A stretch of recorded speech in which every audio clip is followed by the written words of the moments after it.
Hello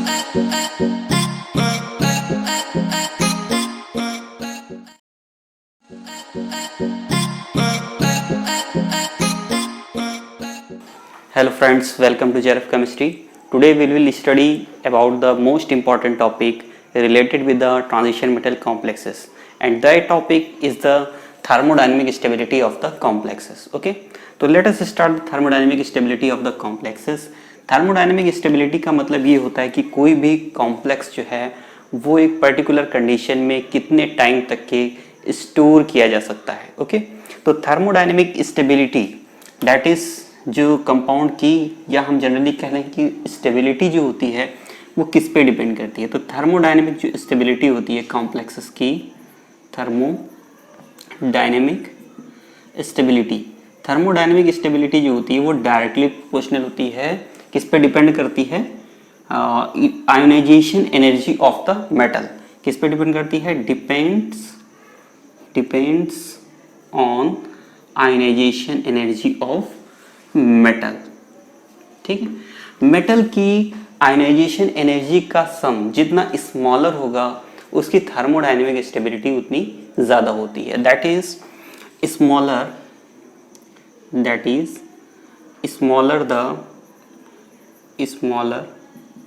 the sum of ionization energy of the metal greater will be its thermodynamic stability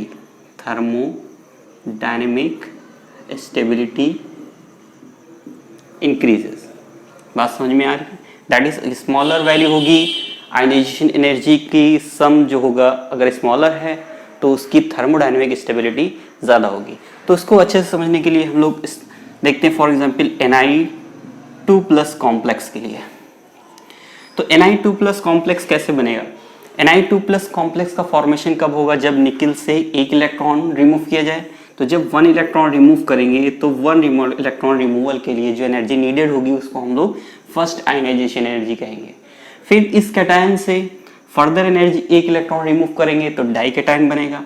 तो that is second electron को remove करने के लिए जो energy चाहिए होगी उसको हम लोग सेकेंड आयोनाइजेशन एनर्जी कहते हैं.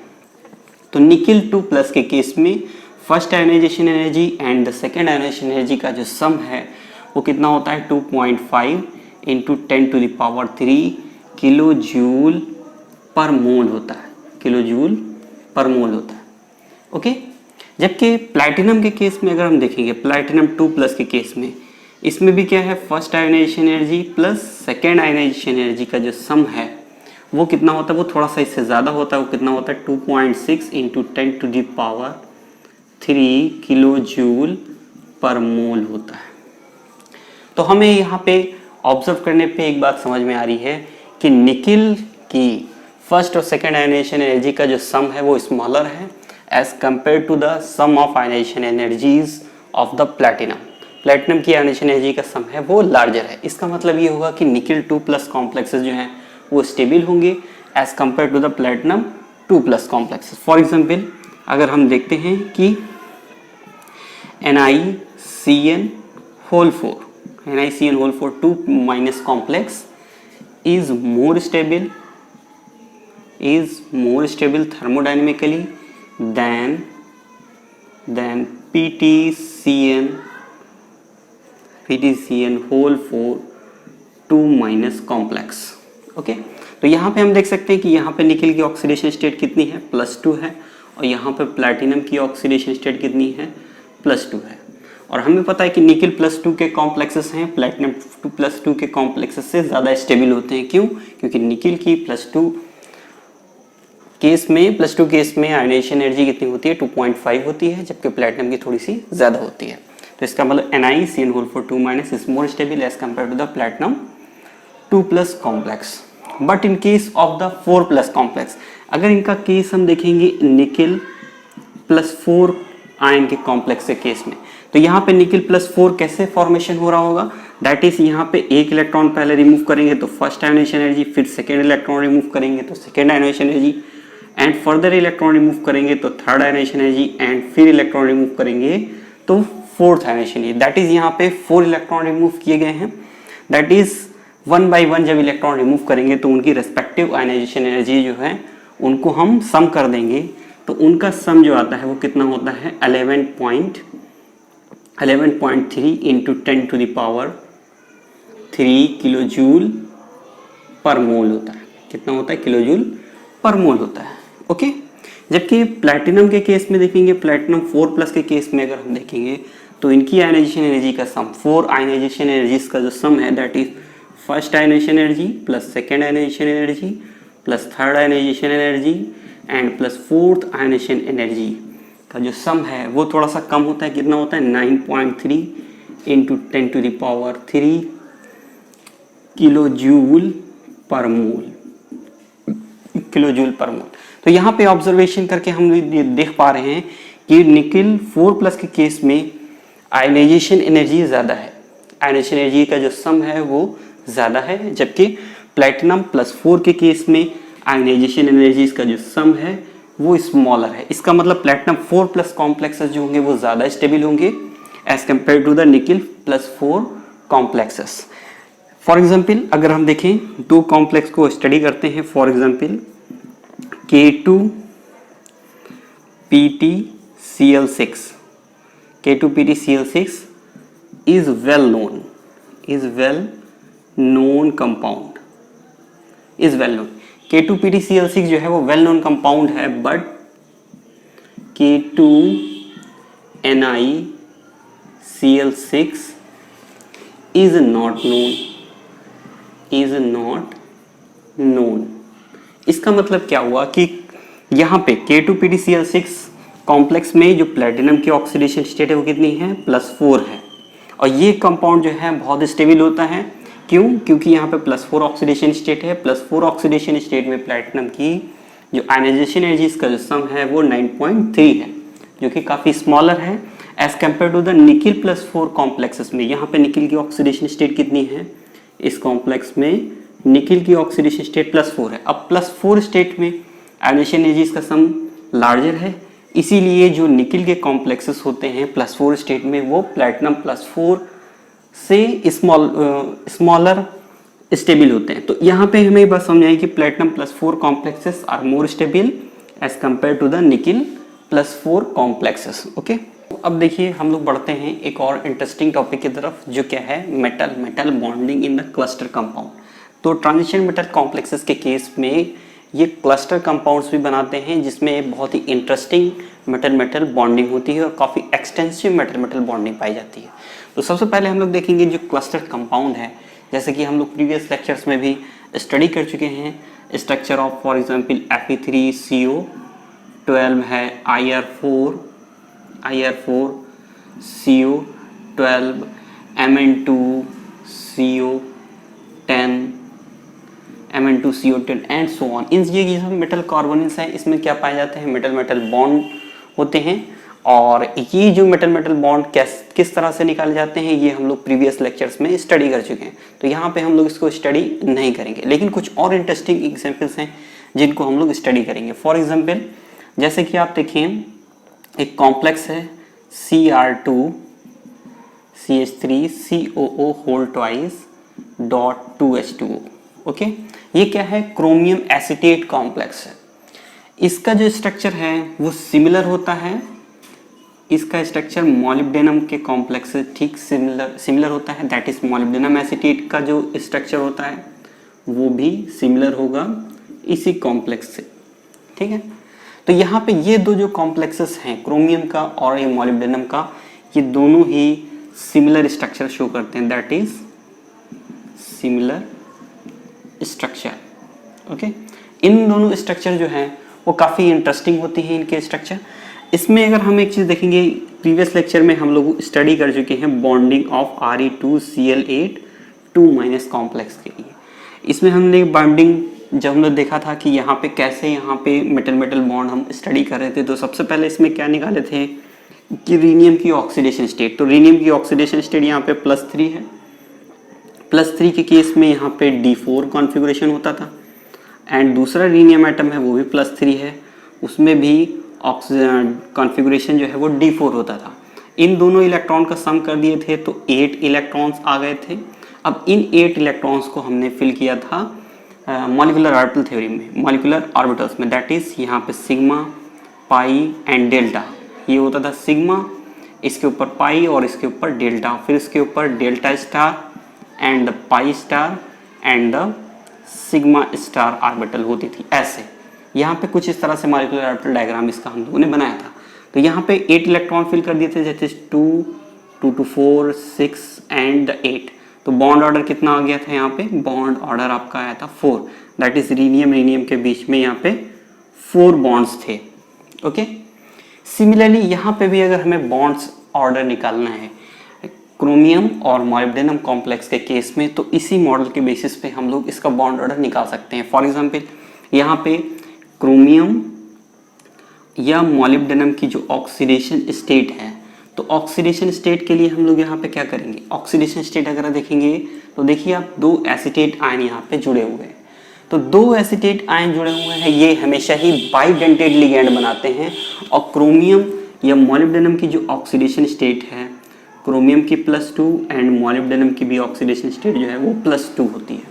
ओके, तो इस केस में इन दोनों ही केसेस में जो ऑक्सीडेशन स्टेट है, फॉर एग्जांपल मॉलिब्डेनम की +2 ऑक्सीडेशन स्टेट एंड क्रोमियम की भी जो ऑक्सीडेशन स्टेट है वो भी +2 है। तो इन दो +2 स्टेट में, दैट इज यहाँ पे अगर हम क्रोमियम का केस देखें तो क्रोमियम या मॉलिब्डेनम के केस में +2 स्टेट में D4 कॉन्फ़िगरेशन होगा। सिमिलरली दूसरा क्रोमियम है, उसमें भी +2 ऑक्सीडेशन स्टेट, उसमें भी कॉन्फ़िगरेशन D4 होगा। दोनों ही इलेक्ट्रॉन्स को अगर हम सम कर दें तो D8 कॉन्फ़िगरेशन बन जाता है, 8 इलेक्ट्रॉन। अब इन 8 इलेक्ट्रॉन को मॉलिक्यूलर ऑर्बिटल में फिल कर देंगे, दैट इज यहाँ पे होगी sigma and pi and delta, फिर delta and pi star and sigma star. Okay, तो यहाँ पे बॉन्ड ऑर्डर कैसा होगा, 2 इलेक्ट्रॉन यहाँ, 2 इलेक्ट्रॉन पाई वाली में और 2 इलेक्ट्रॉन डेल्टा वाली में। ये कौन सी है, सिग्मा बॉन्डिंग, ये हो गई pi and this is the delta, this is the delta star and this one is the pi star and this one is the sigma star orbital. Okay, तो यहाँ पे भी बॉन्ड ऑर्डर कितना निकल के आ रहा है हमारा, बॉन्ड ऑर्डर अगर हम देखेंगे तो बॉन्ड ऑर्डर भी यहाँ पे भी 4 आ रहा है। दैट इज इन दोनों ही कॉम्प्लेक्सेस में, चाहे क्रोमियम है या मॉलिब्डेनम है, दोनों ही कॉम्प्लेक्सेस में 4 बॉन्ड्स होंगे। और 4 बॉन्ड्स कैसे होंगे, एक सिग्मा होगा, 2 पाई और एक डेल्टा बॉन्ड का यहाँ पे फॉर्मेशन होगा। तो चलिए दोस्तों इसका स्टडी करते हैं कि इन दोनों का स्ट्रक्चर कैसा होता है। काफ़ी इंटरेस्टिंग स्ट्रक्चर दोनों ही बनाते हैं।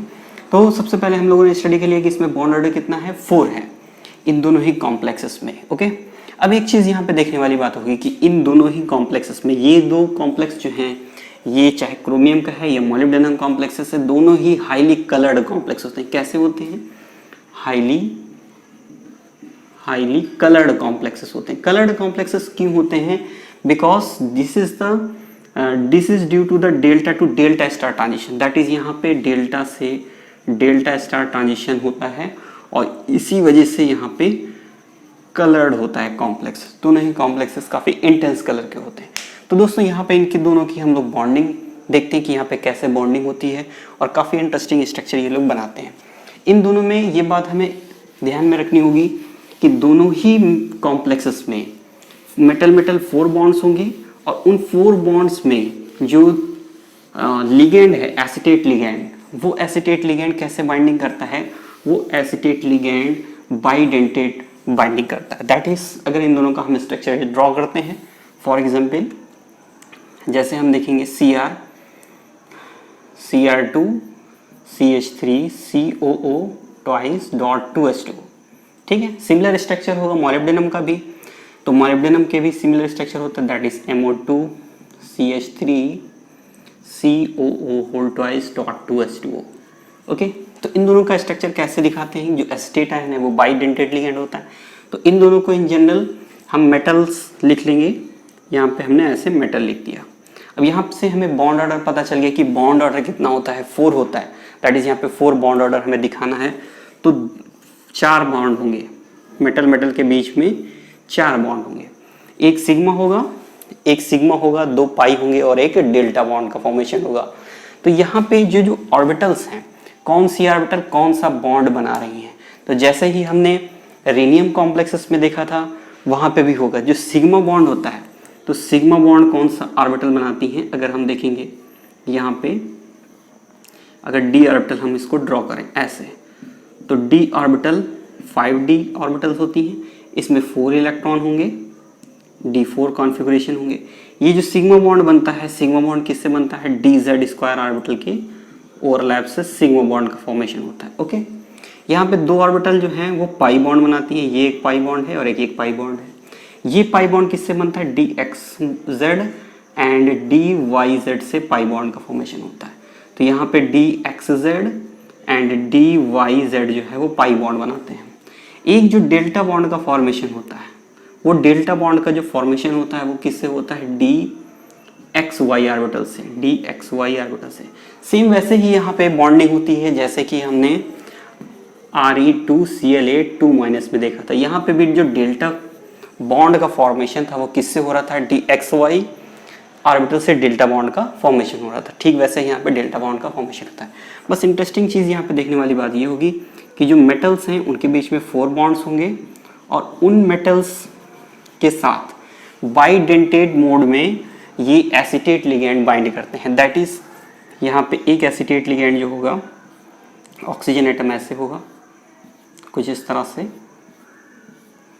ओके, ये यहाँ पे एक CH3 ग्रुप लगा है। ओके, तो ये जो बॉन्ड होगा ऑक्सीजन एटम पे पाई बॉन्ड जो है वो डीलोकलाइज्ड होगा।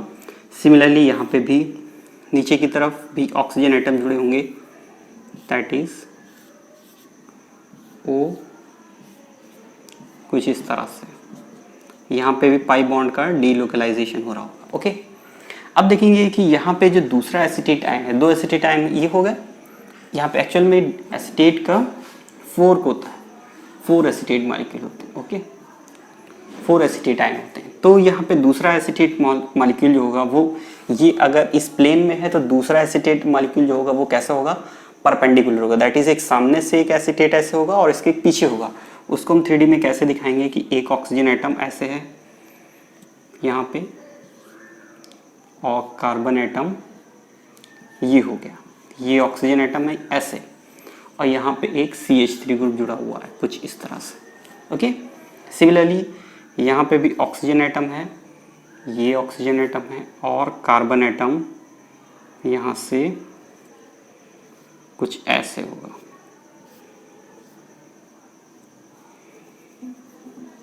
आप देख सकते हैं कार्बन एटम कुछ इस तरह से। तो यहाँ पे भी डीलोकलाइजेशन हो रहा है बॉन्ड का, पाई बॉन्ड का डीलोकलाइजेशन हो रहा है। ओके, और ये जो 2 वाटर मॉलिक्यूल हैं इसको हम लोग क्या बोलते हैं, वाटर ऑफ हाइड्रेशन बोलते हैं। ये वाटर ऑफ हाइड्रेशन क्या है, ऑक्सीजन एटम के साथ ये कोऑर्डिनेटिवली बॉन्ड बना रहे होंगे मेटल से। तो ये हो गया आपका स्ट्रक्चर। तो यहाँ पे इसका स्ट्रक्चर बहुत ही इंटरेस्टिंग होता है, इस तरह से होता है। अब यहाँ पे M, ये क्या होगा, M में बी द क्रोमियम और मोलिब्डेनम। ओके, काफ़ी इंटरेस्टिंग स्ट्रक्चर बना है इसका। तो चलिए दोस्तों बढ़ते हैं और ही इंटरेस्टिंग स्ट्रक्चर के बारे में हम लोग स्टडी करते हैं। हाँ तो दोस्तों देखिए कुछ और इंटरेस्टिंग स्ट्रक्चर्स हम लोग स्टडी करते हैं। ये है Mb6Cl12 2+ एंड Ta6Cl12 2+। ये दोनों ही जो कॉम्प्लेक्सेस होते हैं वो सिमिलर स्ट्रक्चर बनाते हैं, तो यहाँ पे इन दोनों ही कॉम्प्लेक्सेस में जो मेटल्स हैं वो कितने हैं, 6 मेटल्स होते हैं। इन 6 मेटल्स में जो एक्सटेंसिव मेटल बॉन्डिंग होती है और यहाँ पे एक मेटल का एक ऑक्टाहेड्रल मॉलिक्यूल होता है। अगर हम इसको देखेंगे कुछ इस तरह से, यहाँ पे मेटल्स कोऑर्डिनेटेड होते हैं। एक ऑक्टाहेड्रन होता है, hollow octahedron of the 6 metals. तो यहाँ पे 6 मेटल जो हैं वो हॉलो ऑक्टाहेड्रन अडॉप्ट करते हैं और हर एक कॉर्नर्स पे क्या होगा, मेटल होगा। फॉर एग्जांपल नियोबियम है, यहाँ पे मेटल, यहाँ पे मेटल, ये मेटल होगा, ये मेटल एंड ये मेटल। ओके, यहाँ पे हाइड्रोजन मॉलिक्यूल कितने हैं, 12 हैं। और यहाँ पे ऑक्टाहेड्रल मॉलिक्यूल्स में, ऑक्टाहेड्रन में कितनी एजेस होती हैं, टोटल 12 एजेस होती हैं। और हर एक एज के ऊपर जो क्लोरीन एटम है वो क्या बनाता है, एक ब्रिजिंग का फॉर्मेशन करता है, 2 मेटल एटम पे ब्रिज का फॉर्मेशन करता है। तो इस तरह से यहाँ पे ब्रिजिंग बन जाएगी। हर एक एज के ऊपर, हर एक एज के ऊपर जो क्लोरीन एटम है वो ब्रिज का फॉर्मेशन करता है कुछ इस तरह से। यहाँ पे कुछ मॉलिक्यूल्स, यहाँ पे एटम दिखाए गए हैं, कुछ नहीं दिखाए गए। तो ऐसे हमें समझना है कि यहाँ पे जो मेटल एटम होते हैं वो हर एक हॉलो टेट्राहेड्रल ऑक्टाहेड्रन के कॉर्नर्स पे होते हैं, और जो क्लोरीन एटम होते हैं वो हर एक एजेस पे ब्रिज बनाते हैं between the two metal atom. तो यहाँ पे इसका स्ट्रक्चर होता है, और यहाँ पे एक्सटेंसिव मेटल मेटल बॉन्डिंग होती है, मेटल मेटल बॉन्डिंग होती है। ओके, कुछ और इंटरेस्टिंग स्ट्रक्चर की तरफ बढ़ते हैं। एक और स्ट्रक्चर है, जैसे हमारा है MO6Cl12 एंड W6Br12। ये दोनों ही मॉलिक्यूल जो हैं वो सिमिलर स्ट्रक्चर शो करते हैं, ओके। तो इन दोनों ही मॉलिक्यूल में यहाँ पे भी सेम होता है, लेकिन यहाँ पे जो स्ट्रक्चरल यूनिट होती है, स्ट्रक्चरल यूनिट यहाँ पे कौन सी होती है?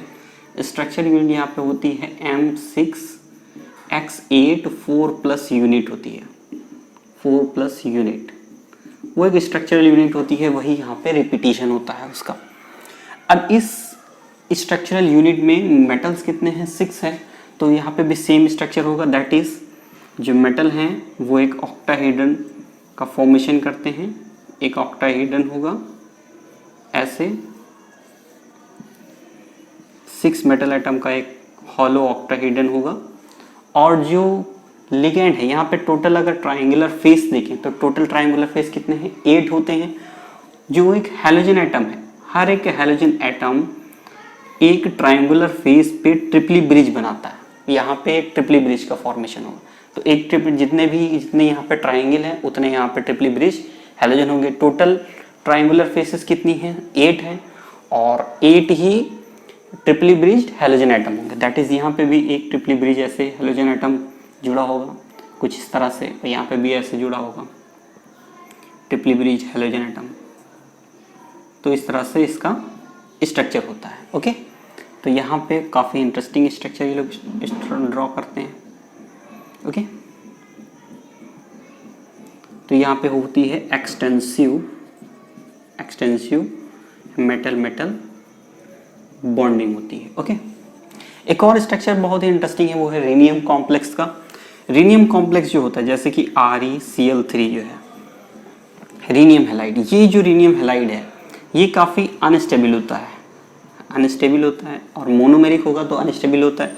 इसीलिए स्टेबिलिटी एक्वायर करने के लिए 3 मॉलिक्यूल आपस में कंबाइन करके ट्राइमर बनाते हैं, और ये एग्जिस्ट करता है ReCl9 मॉलिक्यूल में। और ये जो हो जाता है ट्राइमर है, ये जब ये ट्राइमर बनाता है तो ये स्टेबल हो जाता है, स्टेबल होता है, ओके। तो अब हम लोग स्टडी करेंगे कि रीनियम जो ट्राइमर है इसका स्ट्रक्चर कैसा होता है। तो फर्स्ट ऑफ ऑल हम लोग स्टडी करते हैं कि जो रीनियम मेटल है, इस रीनियम मेटल में जो ऑक्सीडेशन स्टेट है रीनियम की वो कितनी है? यहाँ पे +3 है। तो एक रीनियम मॉलिक्यूल में हम देखेंगे कि जो रीनियम एटम है इसकी ऑक्सीडेशन स्टेट, यहाँ पे आप ऑक्सीडेशन स्टेट देखेंगे रीनियम एटम की, तो रीनियम की जो ऑक्सीडेशन स्टेट है वो कितनी है? +3 है, ओके। अब +3 स्टेट में वैलेंस इलेक्ट्रॉन रीनियम में कितने होते हैं? 7 होते हैं। 3 इलेक्ट्रॉन निकल गए, तो दैट इज D4 कॉन्फ़िगरेशन यहाँ पे बच गया। अब इस रीनियम +3 स्टेट में जो प्रेजेंट है, इसमें टोटल जो ऑर्बिटल्स होंगी वो कितनी होंगी? 5 तो d ऑर्बिटल्स होंगी, ये d ऑर्बिटल जो है वो 5d ऑर्बिटल है, ओके, जिसमें 4 इलेक्ट्रॉन होंगे, ओके, 4 इलेक्ट्रॉन होंगे, जबकि एक s ऑर्बिटल होगी और एक p ऑर्बिटल होगी। एक s ऑर्बिटल है और 3 p ऑर्बिटल जो कि एम्प्टी है। तो टोटल ऑर्बिटल्स एक रीनियम के अराउंड कितनी हैं? टोटल ऑर्बिटल्स यहाँ पे हो गए 5 + 1 6, 6 + 3 = 9 ऑर्बिटल्स हैं, 9 ऑर्बिटल्स, ओके। तो ये 9 ऑर्बिटल्स सभी की सभी बॉन्डिंग में पार्टिसिपेट करेंगे। दैट इज यहाँ पे जो रीनियम मॉलिक्यूल होता है Re3Cl9 है, ये जो ट्राइमर बनाता है, ट्राइमर कैसे बनाता है कि दैट इज एक रीनियम एटम जो होगा, ये रीनियम एटम एक रेगुलर ट्राइंगल का फॉर्मेशन करता है। क्या बनाता है? रेगुलर ट्राइंगल का फॉर्मेशन करता है, ओके। और हर एक रीनियम एटम के बीच में 2-2 बॉन्ड्स होते हैं, दैट इज ये there is 2 bonds between 2 rhenium atom. तो 2 रीनियम एटम के बीच में 2 बॉन्ड्स होते हैं कुछ इस तरह से, ओके। और हर एक रीनियम एटम जो है वो हैलोजन से ब्रिजिंग होती है उसकी, that is 1 chlorine atom form the bridge between the 2 rhenium atom. तो यहाँ पे कुछ इस तरह से क्लोरीन एटम ब्रिज करते हैं इस तरह से, 3 क्लोरीन एटम हो गए। और जो 2 क्लोरीन एटम होंगे वो क्या होगा, टर्मिनल होंगे, दैट इज यहाँ पे कुछ इस तरह से टर्मिनल क्लोरीन एटम यहाँ पे होते हैं। तो इसका स्ट्रक्चर जो है वो इस तरह से होता है, ओके। तो टोटल क्लोरीन एटम कितने हो गए, 9 हो गए, 1 2 3 3 4 5 6 7 8 एंड 9 क्लोरीन एटम हो गए। अब यहाँ पे हम ऑर्बिटल गिनते हैं कि रीनियम एटम की कितनी ऑर्बिटल यहाँ पे यूज हुई। टोटल ऑर्बिटल यहाँ पे कितनी परसेंट है, 9। अब देखिए टोटल बॉन्ड्स कितने हो गए रीनियम के एटम के पास, ये 4 तो मेटल बॉन्ड बना रहा है, और एक 5 बॉन्ड, एक 6 बॉन्ड, 7 बॉन्ड, 8 बॉन्ड। तो यहाँ पे देखेंगे टोटल एक रीनियम एटम 8 बॉन्ड का फॉर्मेशन कर रहा है, लेकिन ऑर्बिटल्स इसके पास कितनी है, ऑर्बिटल्स हैं इसके पास 9। तो इसका मतलब है हर एक रीनियम एटम के पास एक वैकेंट डी ऑर्बिटल होगी, वैकेंट ऑर्बिटल्स होती है, ओके। अब ये जो वैकेंट कोऑर्डिनेशन साइट है ये किसी भी सिग्मा डोनर लिगेंड से ऑक्यूपाई की जा सकती है, दैट इज यहाँ पे अगर हम 3 वाटर मॉलिक्यूल हम ऐड करें या 3 अमोनिया मॉलिक्यूल ऐड करें तो ये इसके साथ ये एडक्ट का फॉर्मेशन करता है, दैट इज Re3Cl9.3H2O। और हर एक वाटर मॉलिक्यूल, ये जो वैकेंट कोऑर्डिनेशन साइट है हर एक रीनियम एटम के पास, उस वैकेंट कोऑर्डिनेशन साइट को ये ऑक्यूपाई करता है वाटर मॉलिक्यूल, इस तरह से यहाँ पे ऑक्यूपाई कर देगा, ओके। तो यहाँ पे देख सकते हैं इसका स्ट्रक्चर होता है और ये काफ़ी स्टेबल स्ट्रक्चर बनाते हैं। और यहाँ पे टोटल मेटल बॉन्ड्स कितने हैं, तो यहाँ पे मेटल बॉन्ड्स अगर हम काउंट करेंगे तो टोटल हो जाएंगे 6 मेटल बॉन्ड्स, ओके। अब एक और चीज़ इंटरेस्टिंग बात ये होगी कि जो ये रीनियम मॉलिक्यूल है अगर वाटर मॉलिक्यूल प्रेजेंट ना हो तो ये जो ट्राइमर है ये फर्दर आपस में लिंकिंग करते हैं, और लिंकिंग करने के बाद एक काफ़ी इंटरेस्टिंग एक पॉलीमेरिक चेन स्ट्रक्चर बनाते हैं, जिसमें एक हैलोजन एटम जो है वो टर्मिनल एटम वो दूसरे रीनियम एटम की वैकेंट कोऑर्डिनेशन साइट से सिग्मा बॉन्डिंग का फॉर्मेशन करता है। तो यहाँ पे अगर हम इसका स्ट्रक्चर देखेंगे कि पॉलीमेरिक स्ट्रक्चर ये कैसे बनाता है, तो उसके लिए हमें क्या करना होगा, कुछ इस तरह से हम देखेंगे कि इसमें क्या होता है। ये तो एक ट्राइमर है, अब इसमें Re3Cl9 में फॉर एग्जांपल एक हमारे पास एक ट्राइंगल है, यहाँ पे हर एक कॉर्नर एटम पे रीनियम एटम होगा, ऐसे रीनियम एटम, ओके। और हमें पता है कि क्लोरीन एटम होता है जो ब्रिजिंग कर रहा है, कुछ ऐसे। यहाँ पे 2 क्लोरीन एटम है ऐसे टर्मिनल ग्रुप में। सिमिलरली यहाँ पे भी एक रीनियम का ट्राइंगल होगा, तो ये एक रीनियम का जो क्लोरीन एटम है ये इसके साथ एक बॉन्डिंग करता है ऐसे, ओके। और दूसरा जो क्लोरीन एटम है इस रीनियम मॉलिक्यूल का वो इसके रीनियम एटम के साथ ऐसे बॉन्डिंग करता है, ठीक है। तो एक रीनियम एटम यहाँ पे ऐसे होता है, तो यहाँ पे एक ट्राइंगल बनेगा कुछ इस तरह से, ये एक रीनियम एटम है, ये रीनियम एटम, ओके। अब यहाँ पे क्लोरीन एटम ब्रिजिंग कर रहा है, काफ़ी इंटरेस्टिंग स्ट्रक्चर इसका दिखाई देता है, कॉम्प्लिकेशन हो गया। यहाँ पे भी टर्मिनल 2 क्लोरीन एटम होंगे कुछ ऐसा। तो यहाँ पे एक क्लोरीन एटम जो है दूसरे रीनियम एटम से जो कि ट्राइंगल का फॉर्मेशन कर रहे हैं उनके साथ ऐसे बॉन्डिंग करेगा, ओके। ये जो रीनियम एटम का एक क्लोरीन एटम होगा वो इसके साथ बाइंडिंग करेगा, ठीक है। सिमिलरली यहाँ पे एक और ट्राइंगल होगा कुछ इस तरह से, यहाँ पे ट्राइंगल होगा, एक क्लोरीन एटम ये है इसका, वो इसके साथ बाइंडिंग कर रहा है और इसका क्लोरीन एटम इसके साथ बाइंडिंग कर रहा है, ठीक है। और एक इसके पास भी टर्मिनल क्लोरीन फ्री रहता है।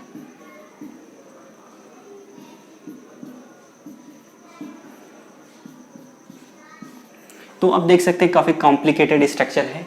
ये सारे क्या होते हैं, इसको बहुत अच्छे से समझने के लिए हमें ये बस ध्यान रखना होगा कि जो रीनियम एटम होते हैं उनके बीच में डबल बॉन्ड्स होते हैं, 2 रीनियम एटम के बीच में, हर एक 2 रीनियम एटम्स के बीच में डबल बॉन्ड होते हैं, ओके, डबल बॉन्ड होते हैं ऐसे। और ये जो एक ट्राइमर होता है, ये ट्राइमर होता है, यहाँ पे देखिए 2 टर्मिनल क्लोरीन लिगेंड है, एक क्लोरीन लिगैंड एक रीनियम एटम के साथ जो है वो ऐसे कोऑर्डिनेट करेगा और दूसरे रीनियम एटम के पास भी 2 क्लोरीन एटम है, उसमें से क्या होगा, एक क्लोरीन एटम इसके साथ कोऑर्डिनेट करेगा। दैट इज दूसरे जो ट्राइंगल होगा, दूसरा ट्राइंगल में से एक क्लोरीन एक रीनियम के साथ, इसका ट्राइंगल जो है एक क्लोरीन इसके साथ, यहाँ पे भी एक फ्री क्लोरीन होगा और दूसरे ट्राइंगल में भी एक फ्री क्लोरीन होगा। तो हम देख सकते हैं कि यहाँ पे एक कॉम्प्लिकेटेड स्ट्रक्चर बन रहा है। तो टोटल स्ट्रक्चर अगर इस ट्राइंगल को हम लोग स्टडी करें तो यहाँ पे क्या है, इस मॉलिक्यूल में हर एक रीनियम एटम के पास एक फ्री क्लोरीन एटम होगा, ओके, एक टर्मिनल क्लोरीन एटम होगा, बाकी जो क्लोरीन एटम होंगे वो सब ब्रिजिंग में बाइंडिंग करेंगे। तो टोटल एक ट्राइंगल जो पॉलीमर स्ट्रक्चर बन रहा है, तो उसमें हर एक रीनियम एटम के पास एक टर्मिनल क्लोरीन एटम फ्री होता है जो कि बाइंडिंग नहीं कर सकता है, बाकी जो क्लोरीन एटम होते हैं वो एक दूसरे से बाइंडिंग करते हैं, ओके। तो उम्मीद है दोस्तों आज का हमारा वीडियो आपको अच्छा लगा होगा। अगर हमारा वीडियो आपको अच्छा लगा तो लाइक शेयर और सब्सक्राइब जरूर करें एंड थैंक्स फॉर वॉचिंग।